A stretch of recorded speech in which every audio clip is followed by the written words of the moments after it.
I mean, I don't think it's countable at this point of time. Everybody is an influencer in India these days, including me. So, Do you think doing a social selling for women's are more easier because they can engage more audience and they can get more followers? this, I don't know. So basically, you can predict that which content can go viral on LinkedIn, and you can also plan that. What do you do? Don't No. be too brutal, Priyanka, please. Let them be in a dilemma. I hope Factors people are not looking. But I'm still with them for 3 years. So, Don't worry, yeah. you're getting more high cause now they know that you have offers. So yeah, so modest, right? But still, you know the reality. This is all I wanted from okay people. Now you know the truth. Hello welcome back. एक बार आप सभी का स्वागत है वापस से इस podcast में। आज का पॉडकास्ट जो बहुत स्पेशल है क्योंकि एक ऑफ द बीट टॉपिक पे हम बात करने वाले हैं। प्रियंका जो है वो फैक्टर डॉट ए आई में काम कर रही है। She started as a sales person, now she is handling the community and brand. So community कैसे चलाते हैं, कैसे रन करते हैं, कम्युनिटी बेस कैसे बिजनेस हो सकता है, कैसे लीड जनरेट हो सकता है, ऑर्गेनिक लीड कैसे जनरेट होता है, सोशल मीडिया का क्या इंपॉर्टेंट है, सोशल सेलिंग क्या होता है, इस सारी चीज पे हम डीप जाने वाले हैं। एंड एक और बात, इस सारे चीज के ऊपर जब हम बात कर रहे होते हैं, मैंने ये भी कोशिश करी उससे जानने की कि वो क्या सोचती है इस सारी चीज के बारे में एंड कैसे कोई अगर आज कम्युनिटी बिल्ड करना चाहता है तो बिल्ड कर सकता है। कम्युनिटी बिल्डिंग सैस में बहुत इंपॉर्टेंट चीज होता है। बहुत सारे कंपनीज है जो कम्युनिटी बिल्डिंग करते हैं। रेव जीनियस एक बहुत बड़ा एग्जाम्पल है कम्युनिटी का। लोग अपने जॉब डिस्क्रिप्शन में डालते हैं कि वो इस कम्युनिटी के पार्ट है। तो ये कम्युनिटी बिल्डिंग के ऊपर बहुत इंपॉर्टेंट पॉडकास्ट होने वाला है। तो इस पॉडकास्ट को लेट तक सुनो, लास्ट तक सुनो, अच्छे से सुनो। और हाँ, सुनने के बाद कमेंट करके जरूर बताना कि क्या अच्छा लगा इस पॉडकास्ट में। So let's start. Okay, hi Priyanka, welcome on this wonderful podcast sats talk. Thank you, Pratik, for having me. Long time we have been trying to catch up, but here we are today. So, thank you. Yeah. So let's start with where you're working, Factor.ai, right? क्या करता है ये and what you are doing? So, Factors.ai is essentially an account intelligence and analytics SaaS company. We now work with more than 250 customers to give them account intelligence, account scoring. We help them in retargeting, ROI, and all of that. We essentially are a proper B2B company. And yeah, we make sales and marketing aligned together. We make it all easy for you. So that is how I would explain it in layman terms. Whoa, nice. And you are handling brand and community, right? Yeah. This Uh, is something new. I'll definitely like to know in depth कि क्या होता है ये, why it's important to build a community, what exactly you are doing, what exactly steps you are taking to make community engaging, क्या है ये? right. So I'll just go back a little bit on how I came to this role. So in Factors, I joined as a proper salesperson. So for a year or more, I used to do outbound sales. Even when the company was at its experimental stage, we didn't find our PMF properly and all of that. So I used to do proper sales. And while I was doing sales, we because we were targeting an international market, the only way to get visibility is go on a community or a open sort of a platform where there are no barriers, right? So that's how we started building a community on LinkedIn and other areas as well.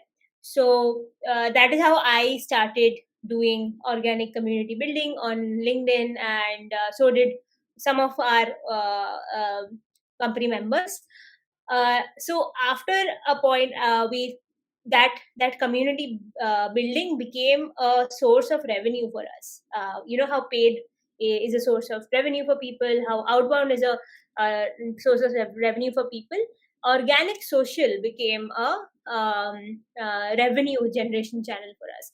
So once we had that established, we thought that we need to take it to a next level. So I moved out of sales to do this uh, do this organized in an organized fashion, which was quite unorganized while I was in sales and doing that. So I essentially came to this. I worked with marketing very closely, and as and when the marketing grew, our efforts also grew. We started investing in better content forms, texts, videos, lives, and all of that.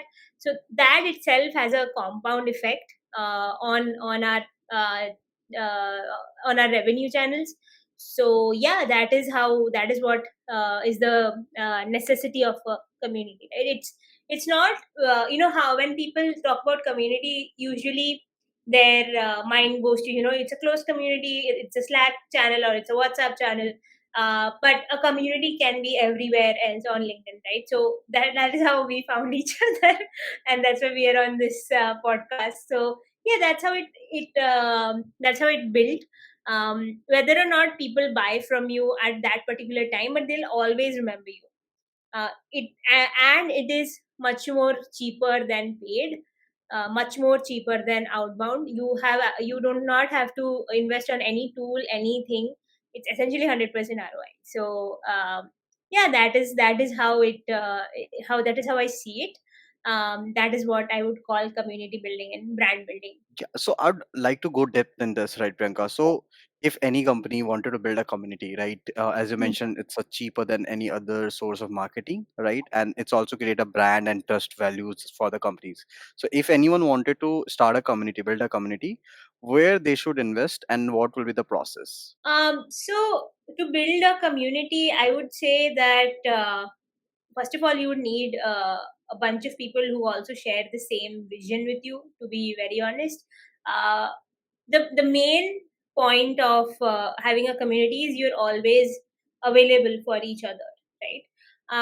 So what happens is that if there are a lot of people, your the burden on you of engaging and creating and keeping that community alive is much lesser, like on yourself. But how I would see it is that you always keep your community engaged, and for that you'd need a bunch of people who are like minded. Hmm. Then we can go on to talk about how you want to build a community, right? If it is a close community, like how Exit 5 and bigger communities are, they are close communities, right? And they provide valuable resources at I would say, at a cost. I think they have entry fee and all of that. But there are other communities similar to Exit 5, but they're not paid, like they're Genius and all. You can be on the community to talk about SaaS, ask questions and all of that. You can do as a community member. So these are two things that I initially thought how communities are made. However, you can actually also be an open community member like we have on LinkedIn, right? We do not have any subscription fee or something like that. But if anybody has any questions, they can come to me on DM. They can talk to me. We post hiring requirements day to day, on a weekly basis also, since we are hiring a lot. So all of this also happens. I would say running a community like how Exit 5 does or a Rev Genius does, it's quite tough, and it needs a lot of people, a lot of investment in it. But if you're just starting out, just try to build a community for your own self and like a personal brand.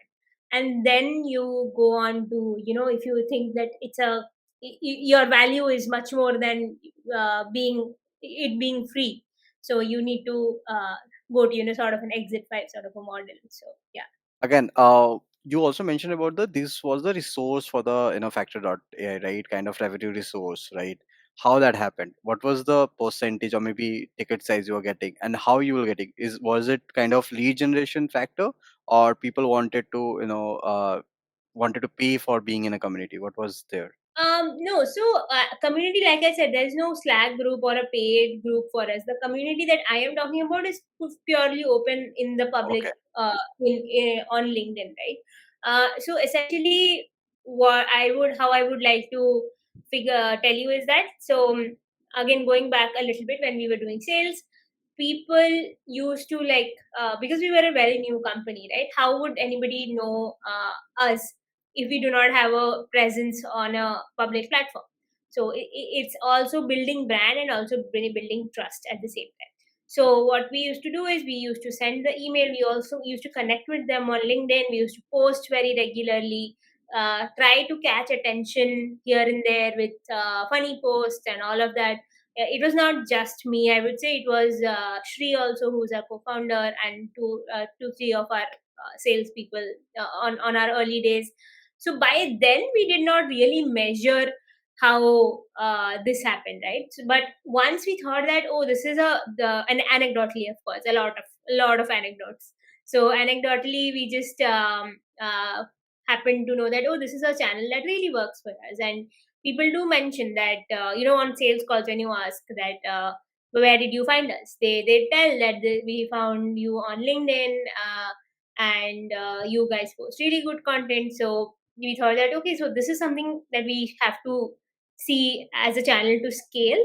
uh, and and LinkedIn has what, in India, I think it's the second largest market for LinkedIn, and in US also a large number of people, at least all the software companies and tech companies are, all of their major decision makers are on LinkedIn, quite active actually in the SaaS space at least. So yeah, that thing worked for us, where we have had that. Going forward, at a point, our I can't tell you the exact uh, number or percentage, but at a point, the number of people coming to us through paid was less than the number of I mean people volume, revenue. The amount of revenue coming from paid was less than the revenue coming from organic. uh, Hmm. when we did not scale paid, of course, that time we also did not scale paid, but organic had its exponential returns. Hmm. So at this point, our revenue model looks like this. So there is paid, there is organic, then there is founders network, and then there is sales, like proper outbound, right? So only the outbound part is outbound, the sales part, and all three of them are inbound, right? So yeah, that is how our revenue streams look like at Factors. And organic contributes to what, at least some 25-30% of the revenue that we get per quarter, I would say. So because it Hmm. takes time, yeah, people don't immediately think that, oh, this Factor, I should buy it. So people don't buy software like that.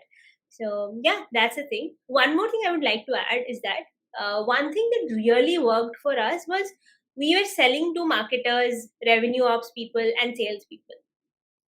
So this is, I mean, that is the market. I mean, LinkedIn is filled with people who are in Right. these three areas, right? So that's why it worked for us.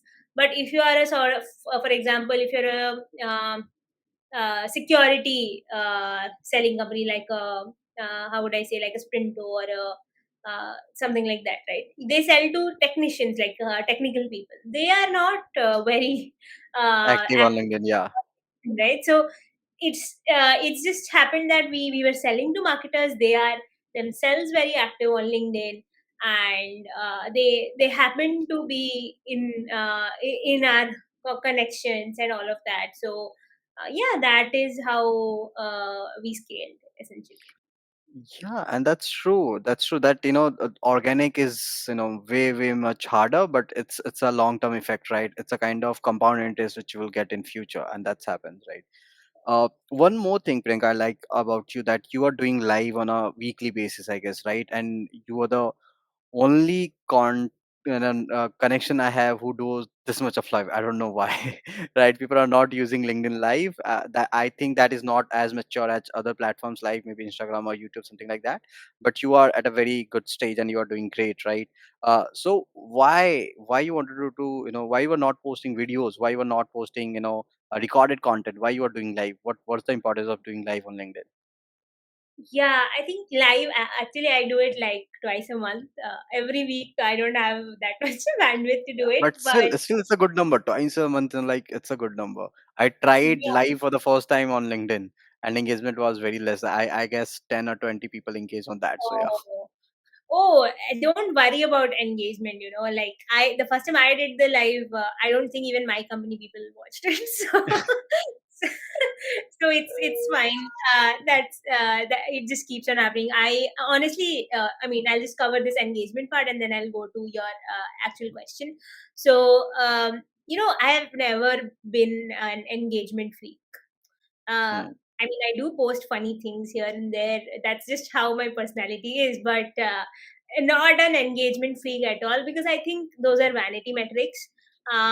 So the only thing that engagement begets you is, that 5 minutes of fame, right? But if you Mhm, actually want to add value as a content creator, you need to do boring things. mhm, I do read up my blogs, and then I put it in my own words. Uh, and put some picture which is related to it, and obviously related to it, not my own face. So that is how I do it, and gradually that is how you build trust with your audience. mm, If one posts only clickbaity content, it becomes really obvious and jarring, right? That this person is engagement hungry, sort of thing. But yeah, like I said, I've never been an engagement freak. I do not recommend it, but that doesn't mean who is doing it for engagement is. I'm giving a disclaimer. I have no problem with engagement. I just don't do it. So yeah, that's it. So now coming back to your question, right? How I started with live. So like I said, we tried all of those things, right, to scale as a company, and we did videos, like shorter videos. That was good. We did carousels, we did product related, like shorter product related videos that goes out of all our profiles, funny things and all of that. One thing that okay, all of these ideas, uh, I would give all the credits to my founder, the company's founder, Shri. So it was all his idea, that oh, you should like find a thing where you actually connect with the audience, and it's not just you recorded thing or a text or something. So that was like one thing. I wanted to do webinars from like a Zoom and that conventional form of talking, but I came to this conclusion that it's a barrier, right? You come with an email, you have to register, then you have to come into the Zoom meeting. I do not like the Zoom UI at mm. all. Sorry, Zoom people, if you're listening to this. That's So why I'm not recording this podcast on Zoom. So yeah. yeah, so I'm not a fan of Zoom UI either. And Mm, I just think it's a very heavy thing on my laptop to, open every day and all of that. So yeah, that's one thing. I thought that it was a barrier between me and my audience. And to do a webinar, it would have been an even greater barrier, where they, how people are, like they don't give their emails, because they know that if they give their email once, the company is going to flood their inbox with 500 promotional and other things. So I did not want that to happen with audience. So I just decided that, hey, I'll just go with LinkedIn Live. We'll talk candidly. Honestly, I do not prepare what I want to talk at all. You can ask all of my guests. There have been some 20, 30, 20, 25 guests as of now. I have not talked to them for more than 5 minutes on a call. And we just go how it is, right? And people do enjoy that sort of a candid conversation, where they can come. Nobody's going to ask them for their email. Nobody's going to flood their DMs with, do you want a demo and all of that. So eventually, if they found my interaction interesting, they do come and they say that, hey, we saw your live, it was great. It's great for branding. It's great for top of the funnel things. So that's how I came to do lives. So I thought, uh, what you can eventually do is also have that recording, and then cut it and put it on your profile. So that solves the purpose of your promotion or your recall value that you're trying to add. That's what emails do, right? In a webinar, that they have come, and then you just keep on telling them that, okay, you had come to this webinar, so we are this company, and just look at our email. So you can do that with your own profile. You cut the clips, you put it on your profiles, and it's the same thing, but just that one thing, that there is no barrier between you and your audience. I did not want that to happen. So that was one thing, where how I came to LinkedIn Live. Secondly, the another reason is that our own audience was already established on LinkedIn. mm, it's always a low hanging fruit for us to invest more on LinkedIn than anywhere else. Hmm. Scaling YouTube is not everyone's cup of tea. It's very tough, and it's already very saturated. But on LinkedIn, a lot of people already know us, and a lot of people do enjoy our content. At least I would like to think so. So yeah, I hope you guys enjoy my Yeah, yeah.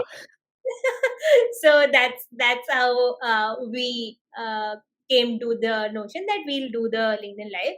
And once my live started getting a good traction, Shri also started doing his own live. He does it quite frequent, which is on a weekly basis. So yeah, his lives are much more nerdy, I would say, which is a good Hmm. thing.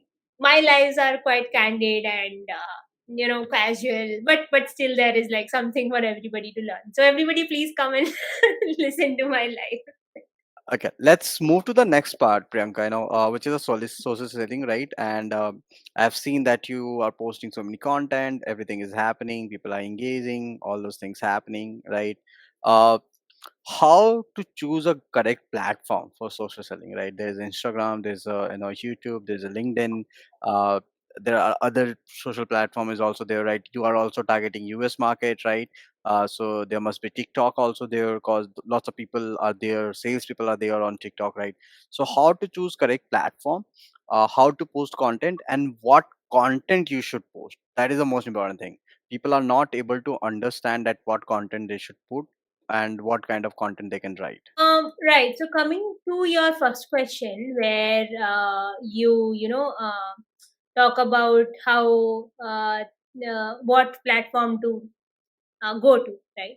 So first things first, like I said, like things worked out decent for us because our market and our target audience was already quite active on LinkedIn. So we just had that market fit really well when we started off. Now let's take an example of a company which wants to sell to D2C, sort of a D2C business, right? If that is the case, then Instagram is a great thing to do. Like Instagram pay, you can run ads, you can make your own content for sure. You can ask, you can collaborate with influencers. There are so many in India. You can. There's no. I don't think it's countable at this point of time. Everybody is an influencer in India these days, including me. So, so yeah. So on Instagram, that is how a B2C business should focus on. Now coming to, I think Twitter is also a great platform to invest if you're in SaaS and if you're in tech, all of that. But one we have not experimented really aggressively on Twitter because LinkedIn is far more different than Twitter. Twitter pay you would have to be that engagement freak who will get that. It's less of value and more of engagement on Twitter or X, whatever you want to call it. So that is how it happens. However, tech Twitter, SaaS Twitter, B2B Twitter is quite how would I say, quite active. If someone wants to build a community there, nothing like it. So because it's open, there are so many people, there is no barrier as such there. Again, LinkedIn also, it doesn't have any barrier. Anybody can see anybody's content if you're not locking your account. But Twitter again is quite active as well. You can directly talk to that person on comments, replies, and all of that. But it's more of an engagement game than a value addition game. So that is another thing that another place where people can do that sort of a social selling game. For us on LinkedIn, um, there is another market. Another thing that works out on LinkedIn is that its algo is quite how would I say, refined. If yeah, so I would even if I do not have any mutual with you, if you talk about SaaS, you will automatically come on my feed, right? Hmm. This happens with Twitter as well, but I think Twitter has become a little bit more random. But with LinkedIn, it's much more refined, I would say. Right. Yeah. So basically, you can predict that which content can go viral on LinkedIn, and you can also plan that how, like, what kind of people you can tag, what kind of people you can engage with. So it throws your content to their networks, and that's the best part about LinkedIn, I guess. Yeah, I don't think you can predict it. So I don't think that is the thing. But with LinkedIn, I would say that if you create value, it's just how people go, right? Like on Twitter, Right. usually people go to just do engagement. On LinkedIn, they come to see if there is any value added there, and all of that. Hardly you will see that. I mean, I think it's my experience, but like I said, it's much more refined on LinkedIn. There is no sauce to virality. I don't think virality is something anyone should chase. But value addition and try to connect with a lot of people. So that is one thing that you can do on LinkedIn is you connect with like-minded people. You talk to them over DM or you ask them on a call. Hey, can we have a chat? Casual chat. It doesn't have to be this thing. So that's how you create that community on LinkedIn. LinkedIn will be a very professional sort of a platform. That is why LinkedIn is great for SaaS and B2B setup. Yeah, that is one thing that why LinkedIn stood out for us as a company. But people should definitely try out Twitter as a channel, and then only they'll get to know how that works. Yeah. Okay. Now the second part is like how what kind. So there's a two part of creating social, content and all, doing the social selling. The first part, creating a brand of yourself or maybe your company, and the second part, creating a leads or generating a leads for revenue. Right. So, and there's a very thin line, right? You can create content, people can love you, people can follow you, but they will not pay you, right? And there are Hmm. people who will ready to pay you, but they will not like to follow you, or maybe they will not like your content, whether it's a joke or whatever it is, right? So what Hmm. kind of content anyone can put to Hmm. do more social selling, to create more revenue, and what should be the approach? Should it be to become a brand and then influence people out of that, or it should be focus on selling and it will help you to become a brand? I would say both, in a holistic point of view, because brand at the end of the day is only happens when you have something to offer, right? Like Hmm. it can be knowledge based content, or it can be more intuitive and funny and edgy, sort of edgy in a good way, sort of content. However, when you say pay you, right? Like they will pay only if you're if you have convinced them that hey, this is worth giving a try. What they immediately they will not buy from you for sure. Like it happens in every software sales process, right? They won't immediately buy from you. What you have to do is you just have to tell them that hey, this is what we have, right? This is what we solve. If this is your problem, this is how we solve it. They will not talk to you immediately. They'll not come into your DM maybe most of the times. But they'll go to your website. They'll check what exactly is this thing, and they might book a time with you. And if they have a problem, they will consider buying, right? So that is how it happens in general sales motion. One more thing is that sometimes I have also received messages that hey, Priyanka, can you arrange a demo for me? I would happily do that for my salespeople, right? So yeah, that is how it works. If they think that it solves your problem.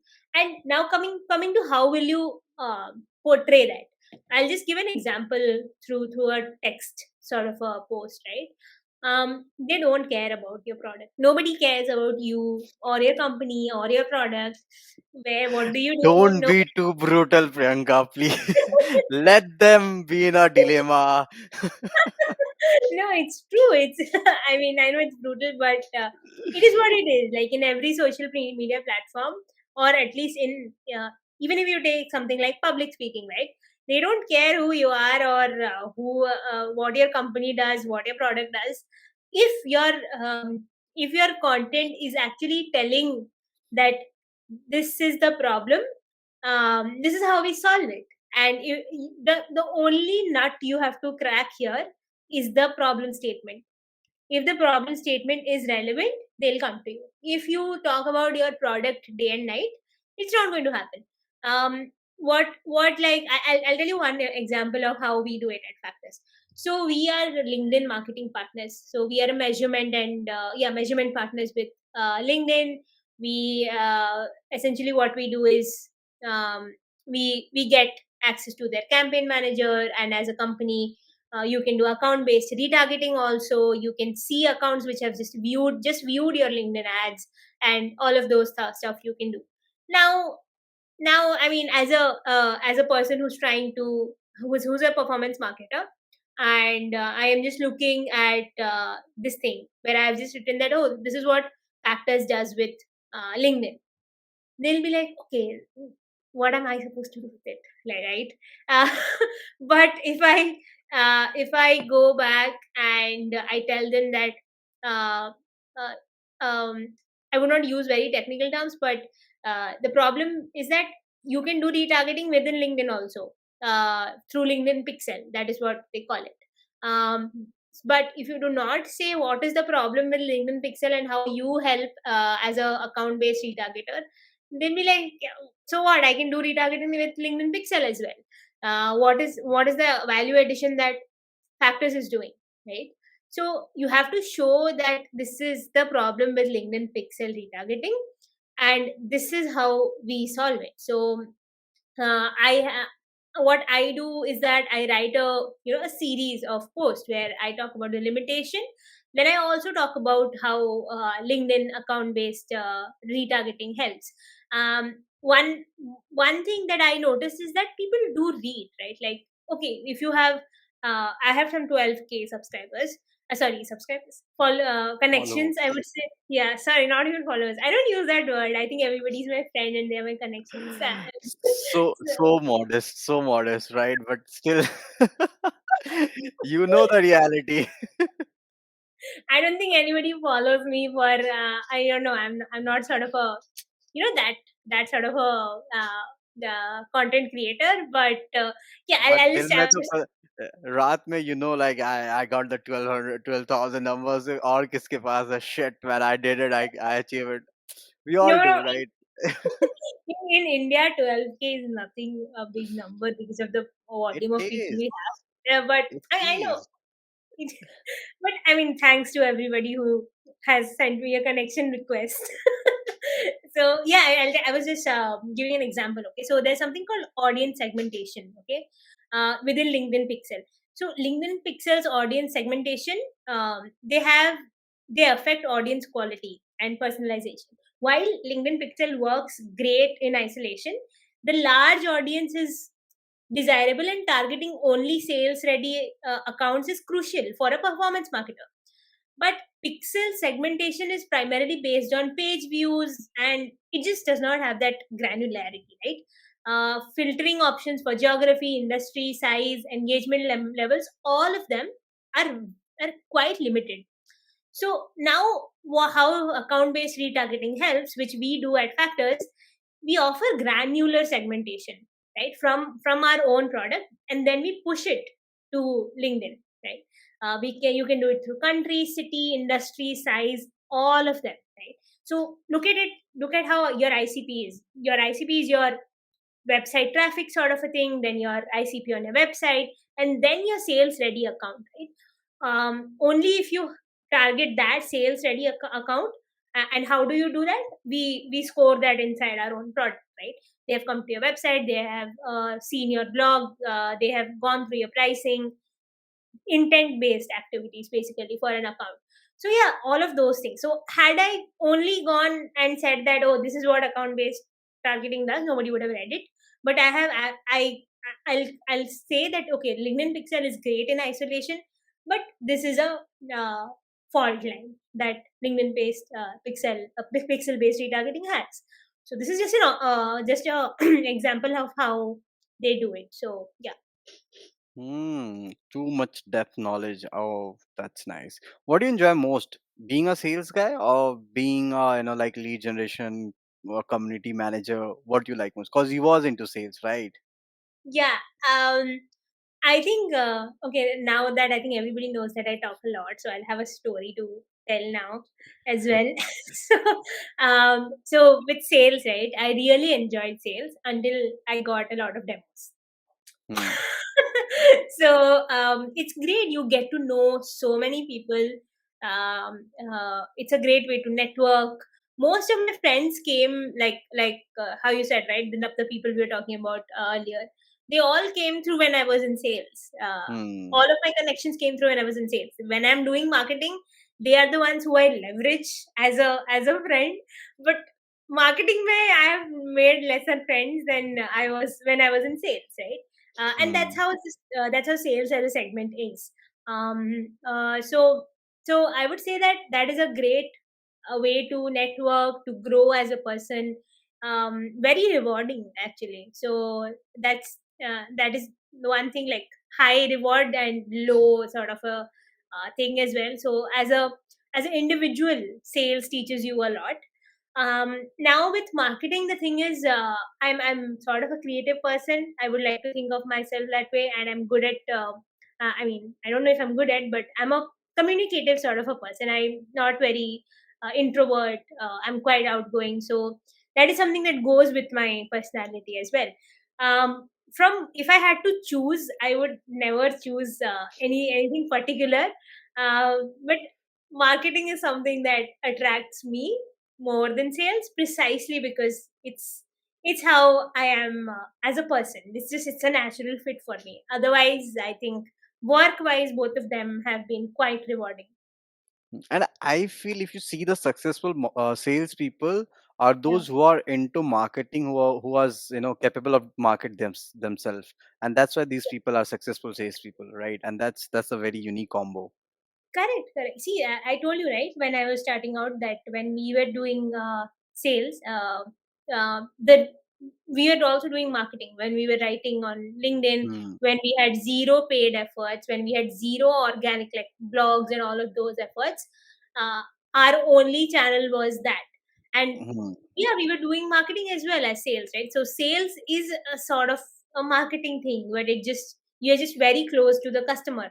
Marketing, on the other hand, can be a little bit more, I won't say far away, but a little bit detached from the Right. customer.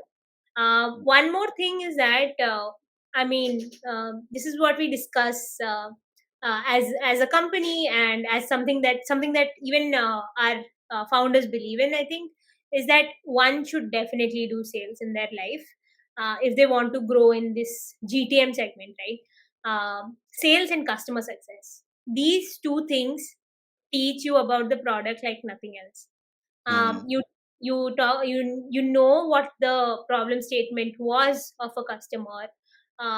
You know how the customer views the product. You know how, as a prospect, like as a salesperson, you know that, okay, I might talk 500 things about the product, but what is that prospect's own need? You know that. I don't think a marketer would know that, right? So that's why sales and marketing needs to be quite aligned. Even if you're not a salesperson, you need to have this bond with the salesperson, so that the salesperson tells you that, oh, okay, so this is what happened. Or the customer success person tells that to you, or the product manager or something like that. So yeah, this sort of a segment, a great salesperson will make a even greater marketer, I would say. So Yeah, and that's true. And just because you are with the business side and you are meeting with yeah, these people, client, you will understand what is the pain to have one more click, and what is the process workflow. Because if you are technician, if you are developer, for you everything is okay, right? You are making yeah, 4 clicks, 5 clicks, doesn't matter. Any UI UX will work for you, but for being yeah. a customer side, that's It important. also, like sales have, okay, so for a brief while, when we were organizing, like we were reorganizing our teams and all of that, I also worked on ad copies.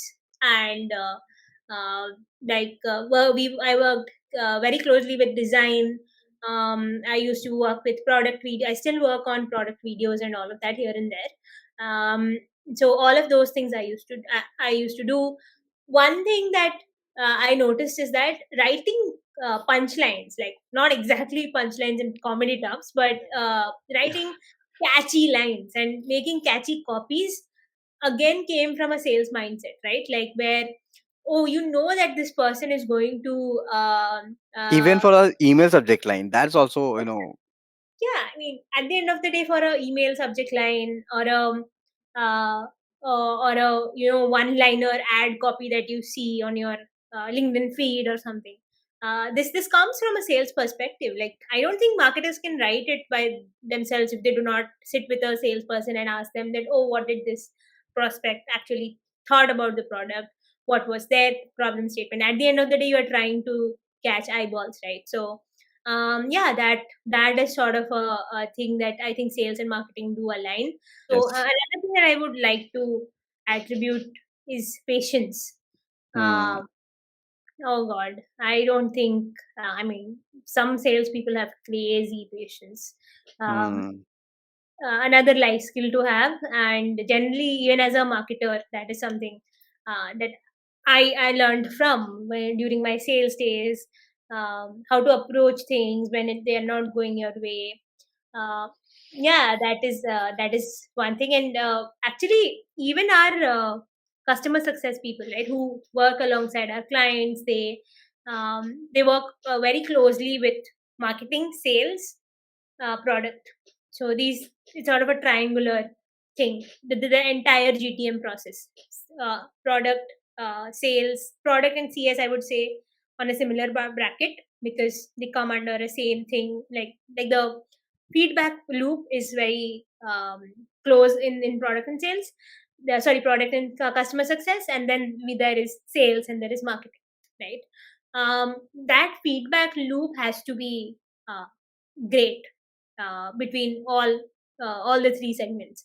So how it helps is, so for example, sales is giving inputs to CS. The CS knows that, okay, so this prospect which has now become a customer, they need to be approached in this particular way. Hmm. Yeah, that is how I see it. Now sales has to give inputs to marketing as well, right? Maybe in terms of leads, like, oh, what happened to this lead, so this lead came with this was the, how do I say, like, for a performance marketer, right? Oh, so this person came through this ad, we spent this much on this click, what is happening with that person, right? So sales and marketing work this way. Sales also says that prospect that, oh, maybe this prospect did not have intent, or it was not an ICP. Let's not invest money in that sort of a segment, and let's make even more like a smaller uh, uh, demand gen how would I say, demand gen segment, right? So something like that, that also goes here and there. Now the marketing also, if it talks very frequently to product or sales, they know what is happening on the product side, and they also know what is happening on the customer side. How is the customer using the product? How, what else does the customer need? What is that one thing that customer would stay with the product for? All of these things marketing can take. Marketing can write copies, brand, all of those things, right? And then it can also pass it on to sales for their own Hmm. pitches and all of that. So it's a triangular thing that works out. Um, for for a long time, factors did not see marketing and sales as two different things. Now we have definitely grown, and as an organization, we have to do that siloed sort of an approach for organizational perspective. But till then, our meetings are not different. Our catch ups are not siloed, or everything like weekly twice. There is a feedback loop going on. Yeah. Hmm. I have one controversial question for you, Yeah. because you are doing these things, right? And for Indian people and Indian market, do you think doing a social selling for women's are more easier because they can engage more audience and they can get more followers? Since you asked me this, I don't know how to answer it. You can be Well, honest. yeah, I would say yes. I won't lie, honestly. Since anyway, so yeah, I would say it's true. This is all I wanted from, okay, people. Now you know the truth. Okay, guys, we're just joking. I'm also joking. This is cut this out. No, I would say that see, generally, what happens is that whoever is more camera friendly and more social, they take the cake. Precisely how all social media platforms work. So yeah, that's my 2 cents. I'm not going to talk about this more. You have to. So no, this is what happened, like, and that's, I'm not saying that this is wrong, right? Yeah, You have to understand that there is a power with you, right? And you can do more social selling, you can engage more people, you can get more followers. That's why I push my female teammates to post more content on LinkedIn, because I know whatever they are going to write, they will engage more people than my content. of course. Yeah. Yeah, and that's the reality, but that's a good part, right? That's how you can engage people, and this is something good, and you should definitely leverage this, cause I think it's a worldwide thing. It's not just in India. It happens everywhere. So yeah, kind of, yeah. yes, yeah, okay.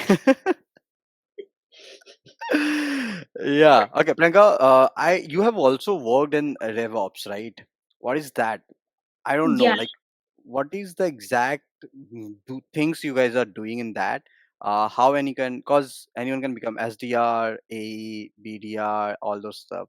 But what is that, and what exactly people do in that profession? Yeah, RevOps is essentially what I explained 5 minutes ago in terms of sales, marketing, and product slash customer success operations. Okay, let's take our product out of this. Customer success, sales, marketing, and where they all intersect is called RevOps. Um, Briefly, when I was transitioning from sales to marketing, like pure marketing, I used to also do contracts, and I used to work alongside how the passing on of a account from sales, from like marketing first touch point to sales, then sales to customer success, that sort of a thing, right? So essentially, in a short line, bringing sales, marketing, and customer success together to drive revenue. And why is it important? Because you ensure all of these teams work towards the same goals, right? So that it doesn't slip through the cracks of an organizational setup, which is there, like every organization has that sort of a thing. So that's where revenue operation comes up, and that's how it works in, get all of these silos into one. They worked alongside customer success to so for example, I'll tell you, so some account who has come through sales, they're already on a trial with your product, and the customer success says that, oh, this person is not replying to our emails or something. Then it says this to the revenue operations person, and then what happens is that sales gets involved. They also try their hand at getting the prospects, because they have been in touch with the prospect earlier. If that also doesn't happen, marketing then comes in, right? Where the contact is sort of lost.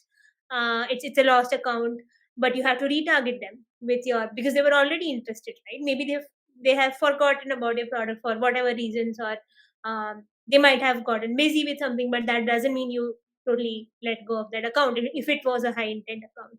So yeah, that is how it happens in RevOps. Interesting, interesting. Thank you so much, Priyanka, for being our guest, and it was great talking to you.